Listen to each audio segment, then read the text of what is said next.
Hello everyone, welcome to my channel KP success zone. दोस्तों, आज के वीडियो में हम 71वीं बीपीएससी जो हुआ है उसका आंसर की को हम लोग डिस्कस करने वाले हैं। ठीक है, इसमें टोटल 150 क्वेश्चन पूछा गया था, तो टोटल 1 से लेकर 150 क्वेश्चन का डिस्कशन सटीक आंसर के साथ दिया जाएगा और एच सीरीज का ये क्वेश्चन है जिसका आंसर हम लोग बताने वाले हैं। तो जो लोग भी एग्ज़ाम देकर आए हैं ज़रूर आप लोग एक बार मिला लीजिए और कमेंट करके ज़रूर बताइए कि आपको कितना नंबर आएगा।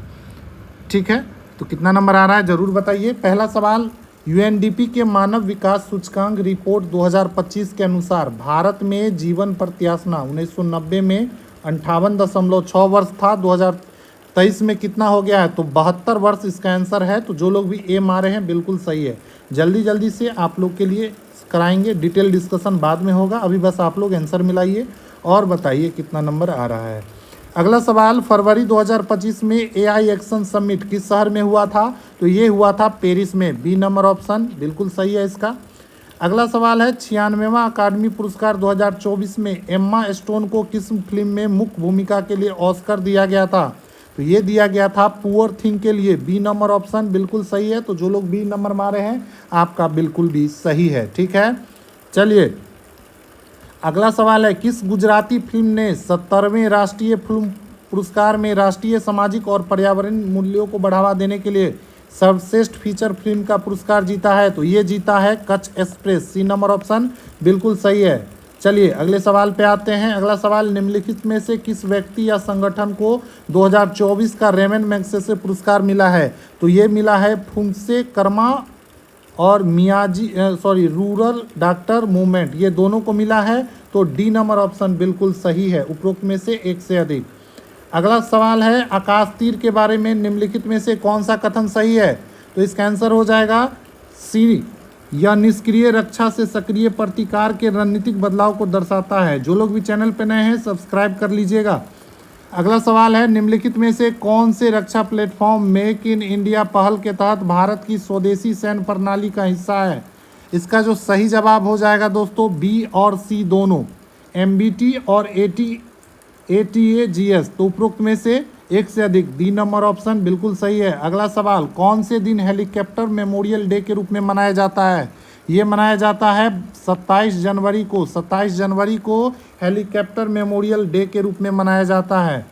अगला सवाल, बानू मुश्ताक किस पुस्तक को 2025 का अंतर्राष्ट्रीय बुकर पुरस्कार मिला है? ये मिला है heart lamp. B number option बिल्कुल सही है। अगला है, सिंधु जल संधि के अनुसार 3 पूर्वी नदियां भारत को आवंटित की गई है, इनमें से कौन सा शामिल नहीं है? तो देखिए रावी, सतलुज और ब्यास ये तीनों नदियां हैं, झेलम इसमें शामिल नहीं है। ए नंबर ऑप्शन बिल्कुल सही होगा। अगला है यूएनडीपी, देखिए लंबा सवाल है, आप लोग को इसमें से कौन सा कथन पूछ रहा है सही है, सीधे आंसर बता देते हैं। 1 और 4 सही है, तो इसमें 4 वाला तो कोई है नहीं, तो केवल 1। सी नंबर ऑप्शन बिल्कुल सही हो जाएगा। ठीक है, अगला सवाल पे चलेंगे। अगला सवाल, निम्नलिखित में से कौन सी वस्तु अप्रैल सितंबर 2024-25 के दौरान भारत के निर्यात की शीर्ष 10 प्रमुख वस्तु में नहीं थी? इसका जो सही जवाब हो जाएगा सी नंबर, बासमती चावल जो है वो नहीं था। अगला सवाल है, भारत वन रिपोर्ट 2023 के अनुसार कौन सा सही है? तो इसमें दोस्तों ए नंबर बिल्कुल सही है। देश का कुल वन और वृक्षारोपण आवरण देश के भौगोलिक क्षेत्र का 15% है। अगला सवाल, 2023 में वैश्विक सेवाओं के निर्यात में निम्नलिखित में से किस देश की भारत से अधिक हिस्सेदारी थी? भारत से अधिक हिस्सेदारी थी आयरलैंड की। तो बी नंबर ऑप्शन हो जाएगा। अगला सवाल, स्वास्थ्य और परिवार कल्याण मंत्रालय यूबिन पोर्टल के बारे में निम्नलिखित में से कौन सा कथन सही नहीं है? 15 नंबर इसका सवाल, उपरोक्त में से कोई भी इसका आंसर सही नहीं है, तीनों गलत है। तो डी नंबर ऑप्शन बिल्कुल सही होगा। अगला सवाल 16 नंबर, किस संगठन ने संयुक्त आवास शहरी मामलों के मंत्रालय के साथ राष्ट्रीय शहरी नवाचार स्टैक डिजिटल ग्रुप विकसित किया है? ये किया है राष्ट्रीय शहरी मामले संस्थान ने। तो बी नंबर ऑप्शन बिल्कुल सही होगा। अगला सवाल, 31 अक्टूबर 2024 तक भारतमाला परियोजना के तहत किस राज्य में सबसे अधिक निर्मित सड़क की लंबाई है? तो ये है दोस्तों महाराष्ट्र। सी नंबर ऑप्शन। अगला सवाल, किसान ऋण पोर्टल के शुभारंभ से पहले किसान ब्याज अनुदान और शीघ्र पुनर्भुगतान प्रोत्साहन योजना के तहत मैनुअल दावे निम्नलिखित में से किस संस्थान को प्रस्तुत करते थे? तो इसका आंसर हो जाएगा बी नंबर, भारतीय रिजर्व बैंक और नाबार्ड। बी नंबर ऑप्शन जो लोग भी मारे हैं बिल्कुल सही है। अगला सवाल, भारत का विदेशी मुद्रा भंडार, भारत का विदेशी मुद्रा भंडार से यह सवाल पूछा गया है, लेकिन इसमें तीनों ऑप्शन सही है, इसलिए इसका आंसर हो जाएगा सही जवाब डी नंबर, उपरोक्त में एक से अधिक। अगला सवाल, NFHS 5 के आंकड़े के अनुसार निम्नलिखित में से किस राज्य में 2019-20 में 6% से कम आबादी को बहुआयामी रूप से गरीब रूप का दर्जा दिया गया था? तो ये दिया गया था हिमाचल प्रदेश को। किसको? तो हिमाचल प्रदेश को। तो बी नंबर ऑप्शन बिल्कुल सही है। अगला सवाल देखिए, मिलान करने वाला है, आप लोग मिलान कर लीजिएगा। इसका आंसर है सी नंबर 2143। प्रदर्शन, उपलब्धि और व्यापार योजना, ये संबंधित है किससे? तो ये संबंधित है ऊर्जा गहन उद्योग में उत्सर्जन को कम करने का लक्ष्य से। ठीक है, तो इसका सी नंबर आंसर है। और तटरेखा आवास मूर्त आय के लिए मैग्रोव पहल, ये संबंधित है 2024 में केंद्रीय बजट में इसे पेश किया गया था, तो इसीलिए इसका एक नंबर ऑप्शन एक से मिलान करेंगे। पर्यावरण के लिए जीवन शैली लाइफ पहल, ये दोस्तों नवंबर 2021 में ग्लासगो में जो COP26 में इसे लॉन्च किया गया था, तो इसलिए 4 से मिलाएंगे। और ये जो बच गया इसको 3 से, राष्ट्रीय स्तर की रणनीति के रूप में 2019 में लॉन्च किया गया था NCAP, राष्ट्रीय स्वच्छ वायु कार्यक्रम। ठीक है, चलिए अगला सवाल। अगला सवाल वार्षिक PLFS 2023-24 रिपोर्ट के अनुसार पूछ रहा है। 3 ऑप्शन दिया गया है, इसका जो सही जवाब हो जाएगा उपरोक्त में से एक से अधिक। इसमें तीनों सही है, देख लीजिएगा, जो लोग तीनों सही किए हैं तो डी नंबर ऑप्शन होगा और डी नंबर बिल्कुल सही है। अगला सवाल, निम्नलिखित में से क्या विज्ञान प्रौद्योगिकी और नवाचार नीति 2020 का परिणाम नहीं है? तो इसमें से कौन नहीं है? तो एक राष्ट्र एक सदस्यता इसका परिणाम नहीं है, बाकी सारा है दोनों, तो ए नंबर ऑप्शन इसका सही हो जाएगा। चलिए अगला सवाल, देश के सकल मूल्य बाधित GVA के सूक्ष्म लघु और मध्यम उद्योग की हिस्सेदारी 2020-21 में कितना से बढ़कर 2023 में कितना हो गया? तो ये 27.3% से बढ़कर 30.1%। बी नंबर ऑप्शन जो लोग भी किए हैं बिल्कुल सही है। अगला सवाल देखिए, भारतीय सीमेंट उद्योग के संबंध में निम्नलिखित में से कौन सा कथन सही है? तो इसमें दोस्तों केवल इसमें दोस्तों 1 और 3 सही है। भारत का लगभग 87% सीमेंट उद्योग राजस्थान, आंध्र प्रदेश, मध्य प्रदेश जैसे कुछ राज्यों में केंद्रित है, बिल्कुल सही है। भारत दुनिया में सबसे ज़्यादा सीमेंट उत्पादन करता है, गलत है। भारत में अधिकांश सीमेंट संयंत्र कच्चे माल के स्रोत से दूर और निर्यात का समर्थन करने के लिए बंदरगाह के पास स्थित है, तो ये भी सही है। तो इस हिसाब से इसका आंसर हो जाएगा 1 और 3, सी नंबर ऑप्शन। चलिए अगला सवाल देखते हैं, बिहार के मिशन दक्ष का प्राथमिक उद्देश्य। देखिए इसमें मिशन दक्ष जो बिहार में चला गया था शिक्षा विभाग में, और ये के पाठक जी के समय में चला गया था, ये मुख्यतः जो वो बच्चे जो धारा प्रवाह हिंदी नहीं बोल पाते हैं या पढ़ पाते हैं उनके लिए चलाया गया था। तो इसमें वैसे कोई ऑप्शन तो नहीं मिल रहा है, तो देखिए विभाग क्या आंसर देती है। बाकी इसमें सी थोड़ा सा हो सकता है, अब सी के साथ जाती है सरकार की नहीं, तो डिपेंड करता है, सॉरी सरकार बोल रहे हैं BPSC। चलिए अगला सवाल है, बिहार स्टार्टअप नीति 2022 के युवा ढांचे के तहत निम्नलिखित में से कौन सा घटक नहीं है? तो इसमें से कौन सा घटक नहीं है पूछ रहा है, तो अंतर्राष्ट्रीय बाजार विस्तार योजना इसका घटक नहीं है। अगला सवाल, 2023-24 में बिहार के आर्थिक प्रदर्शन के बारे में निम्नलिखित में से कौन सा कथन सही है? तो इसमें दोस्तों बी नंबर ऑप्शन हो जाएगा। 2023-24 में बिहार GSBA स्थिर मूल्य में तृतीय क्षेत्र की अनुमानित हिस्सेदारी 58.6% थी। बी नंबर ऑप्शन जो मारे हैं बिल्कुल सही है। अगला सवाल, निम्नलिखित कथनों पर विचार कीजिए। 4 कथन दिया गया है, 3 कथन और पूछ रहा है, तो इसमें केवल एक कथन जो है वो सही है, बाकी सब गलत है। तो बाकी देखिए इसमें कोई ऑप्शन तो नहीं दिया गया है, तो इसमें भी अब देखिए आयोग क्या आंसर देती है, इसको भी आप लोग वो करके रखिए, ठीक है। चलिए अगला है PLF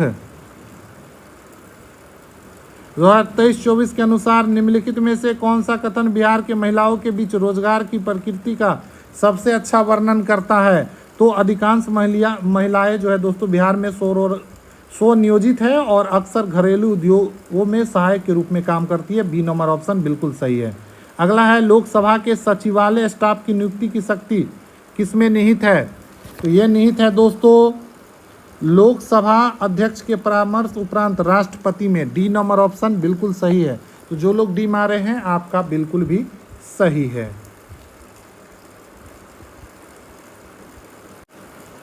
अगला सवाल देखिए, महान्यायवादी, भारत का महान्यायवादी से सवाल पूछा गया है। इसका जवाब हो जाएगा सरकार का पूर्णकालीन सलाहकार। महान्यायवादी सरकार का पूर्णकालीन सलाहकार होता है। अगला सवाल है, भारतीय संविधान के विभिन्न सूचियों के निम्नलिखित विषय पर विचार कीजिए। निम्नलिखित में से कौन सा विषय समवर्ती सूची में आता है? समवर्ती सूची मतलब जिसपे राज्य और केंद्र दोनों योजना बना सकती है। तो इसके अंतर्गत आता है केवल 2, कृषि पर आय, बाकी और कोई नहीं आता है समवर्ती सूची में। ठीक है, कृषि आता है। तो डी नंबर ऑप्शन बिल्कुल सही हो जाएगा। अगला सवाल है, निम्नलिखित में से कौन सा नीति निर्देशक तत्व गांधी जी के सिद्धांत के अनुरूप नहीं है? तो कौन सा नहीं है? तो इसका आंसर हो जाएगा दोस्तों केवल 2, समान नागरिक संहिता नहीं है। ठीक है, बाकी सभी है। ठीक है, ग्राम पंचायत है, कुटीर उद्योग भी है, काम का अधिकार भी है। तो ए नंबर ऑप्शन बिल्कुल सही हो जाएगा। अगला सवाल है, निम्नलिखित में से कौन सा युग्म सुमेलित नहीं है? 3 सारा अनुसूची दिया गया है। तो इसका आंसर हो जाएगा अनुसूचित क्षेत्रों का प्रशासन 6ठी अनुसूची में से संबंधित नहीं है। सी नंबर ऑप्शन बिल्कुल सही होगा, बाकी सारा सही है। अगला सवाल, केंद्र सरकार के बारे में निम्न कथनों पर विचार कीजिए। इसका सही जवाब हो जाएगा न तो 1 सही है न ही 2, दोनों गलत है। मंत्रालय और विभागों का निर्माण प्रधानमंत्री द्वारा कैबिनेट सचिव के रूप में परामर्श से होता है? नहीं, प्रत्येक मंत्री को मंत्रालय राष्ट्रपति द्वारा प्रधानमंत्री के परामर्श पर आवंटित किया, ये भी नहीं। तो दोनों गलत है, डी नंबर ऑप्शन सही हो जाएगा। अगला सवाल, राज्य विधायिका की कार्यवाही के बारे में क्या सत्य है? राज्य विधायिका की कार्यवाही के बारे में पूछ रहा है, कौन सा सत्य है? तो यह किसी उच्च न्यायालय के न्यायाधीश के आचरण पर चर्चा कर सकती है। सी नंबर बिल्कुल सही है, बाकी सारा गलत है। अगला सवाल, भारतीय संविधान मौलिक अधिकार पर औचित्यपूर्ण प्रतिबंध का प्रावधान करता है, किंतु औचित्य को ध्यान में रखना चाहिए। औचित्य को ध्यान में रखना चाहिए। इसमें देखिए 2 कथन सही है, एक नंबर और 2 नंबर। समान जल का हित संरक्षित हो और विद्यमान सामाजिक मूल और सामाजिक आवश्यकताएं अवरोध न हो। बाकी ये दोनों गलत है, तो 1 और 2 सही हो जाएगा। तो बी नंबर ऑप्शन जो लोग भी मारे हैं बिल्कुल सही है। अगला है, निम्नलिखित में से कौन वित्त आयोग के सदस्य के लिए आवश्यक अर्हता का निर्धारण करता है? तो कौन करता है? तो संसद विधि के द्वारा ये किया जाता है। सी नंबर ऑप्शन बिल्कुल सही है। अगला है, निम्नलिखित कथनों पर विचार कीजिए। 4 कथन दिया गया है, कौन सा सही नहीं है पूछ रहा है। कौन इसमें से सही नहीं है? बड़ा कंफ्यूजिंग होता है जब पूछ देता है नहीं है और लोग कौन सही है मार के आ जाता है। तो इसमें देखिए 2 और 3 गलत है। स्थगन के सत्रावसान होता है, ये गलत है। और विघटन सदन को समाप्त करता है, ये भी गलत है। 1 और 2, 1 और 4 सही है। तो गलत कौन है ये पूछ रहा है, तो आपको हो जाएगा 1, 2 और 3। बी नंबर ऑप्शन बिल्कुल सही है। अगला है, पंचायतों की वित्तीय स्थिति की समीक्षा के लिए कौन अधिकृत है? तो पंचायतों की बात की गई है, तो इसके लिए राज्यपाल द्वारा गठित वित्त आयोग अधिकृत है। ठीक है, डी नंबर ऑप्शन जो लोग मारे हैं बिल्कुल सही है। अगला सवाल, सरकार द्वारा घोषित आत्मनिर्भर भारत योजना सहयोग करती है, किसमें सहयोग करती है? तो भारत की निर्माण क्षमता वृद्धि और उद्योग से निर्यात में, घरेलू उत्पाद में विदेशी निवेश को प्रोत्साहित करने में। दोनों सही है, सी नंबर ऑप्शन बिल्कुल सही हो जाएगा। अगला सवाल पे चलते हैं, पंचायती राज का क्या मुख्य उद्देश्य है? पंचायती राज का उद्देश्य है जनता को विकास के प्रशासन में प्रतिभाग करने योग्य बनाना। डी नंबर ऑप्शन सही है। अगला है, निंदा प्रस्ताव के बारे में कौन सा सत्य है? निंदा प्रस्ताव के बारे में पूछ रहा है। देखिए इसमें यह अविश्वास प्रस्ताव से भिन्न है, ये भी सही है।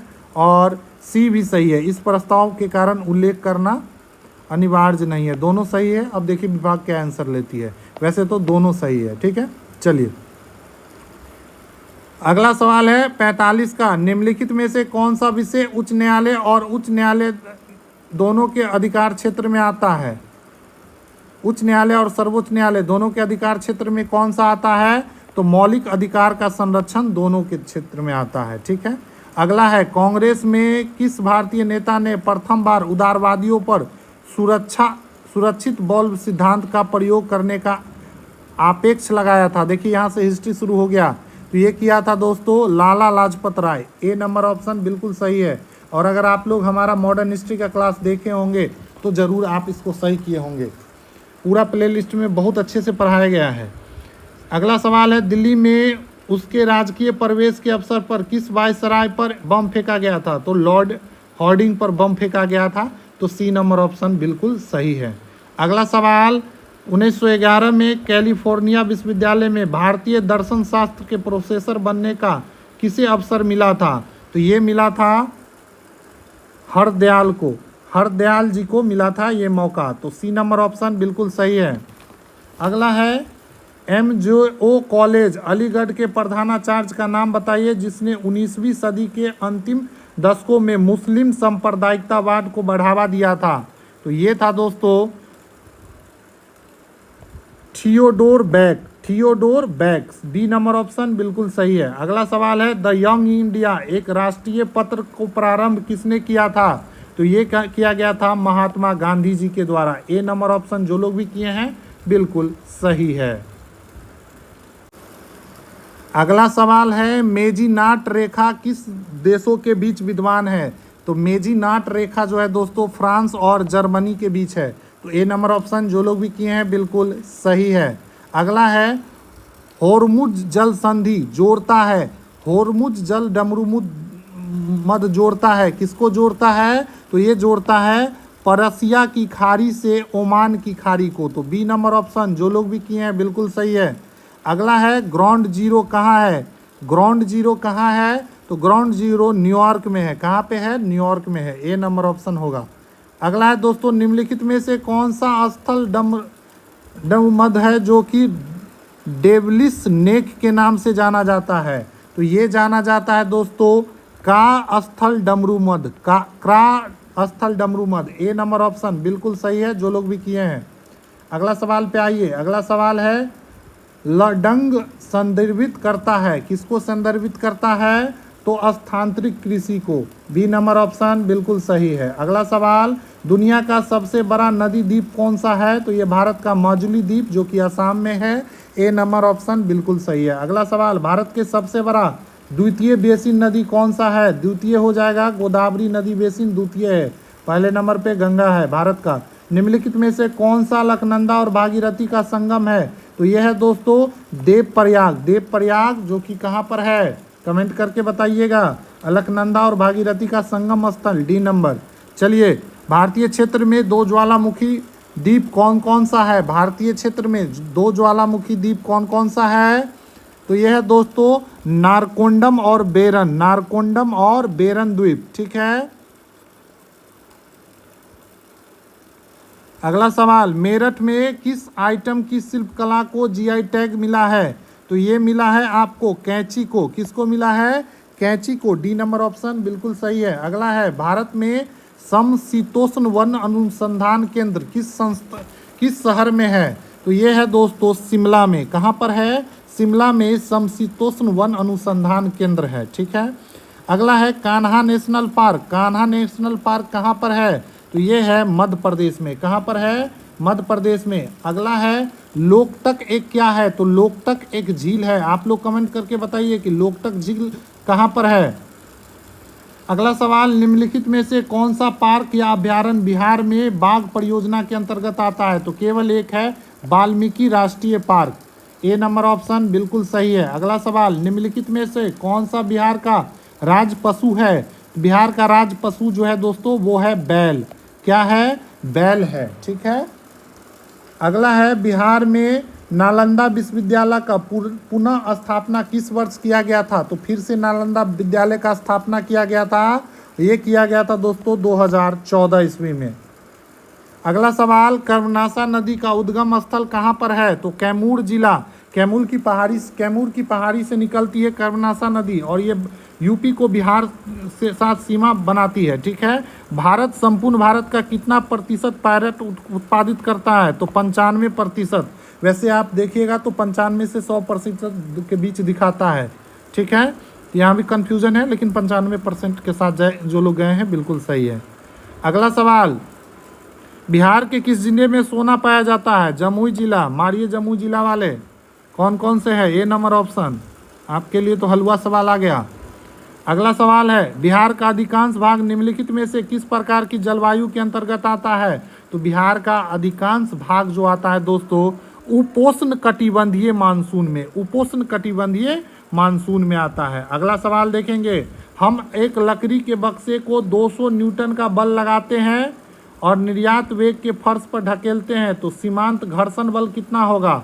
तो इसका जो आंसर हो जाएगा दोस्तों, अभी आंसर ले लीजिए, बाद में हम इसका सॉल्यूशन भी बताएंगे, आपको डिटेल में सब्जेक्ट वाइज कराएंगे। 200 न्यूटन इसका आंसर हो जाएगा। ठीक है। और अगर चाहते हैं आप लोग सब्जेक्ट वाइज डिटेल डिस्कशन कराया जाए तो उसके लिए भी कमेंट करेंगे। अगला सवाल है, एक टर्म विराम अवस्था से किसी पहाड़ी से नीचे आ रही है। ये भी देखिए न्यूमेरिकल सवाल पूछ दिया है साइंस से, तो इसका जो सही जवाब हो जाएगा डी नंबर 14,000 न्यूटन। अगला है, किसी घर में एक महीने में ऊर्जा खपत है 250 यूनिट आता है, तो कुल ऊर्जा पूछ रहा है जूल में कितना होगा? इसका भी सूत्र होता है और इसका बी नंबर ऑप्शन सही है, 9 × 10⁵ जो लोग भी किए हैं बिल्कुल सही है। अगला सवाल, किस माध्यम में ध्वनि की चाल अधिकतम होती है? तो ध्वनि की चाल सबसे अधिक जो होती है दोस्तों वो होती है स्टील में। किस में होती है? स्टील में होती है सबसे अधिक। अगला सवाल, मुक्त रूप से गिरते हुए पिंड की स्थितिज ऊर्जा लगातार कम होती है, ये किस सिद्धांत के हिसाब से है? तो ये दोस्तों ऊर्जा संरक्षण सिद्धांत का उल्लंघन नहीं करती है। तो ए नंबर ऑप्शन बिल्कुल सही। तो देखिए इस वीडियो में हम 75 क्वेश्चन करेंगे, वीडियो क्योंकि लंबा हो जाएगा, और अगला वीडियो फिर अपलोड होगा, जस्ट आधा घंटा के अंदर अपलोड होगा, तो उसमें हम पूरा 75 से 100 तक करेंगे। पहले इससे मिला लीजिए और फिर जल्द उस वीडियो को भी देख लीजिएगा पार्ट 2 को। ठीक है, चलिए मिलते हैं अगले वीडियो में। धन्यवाद।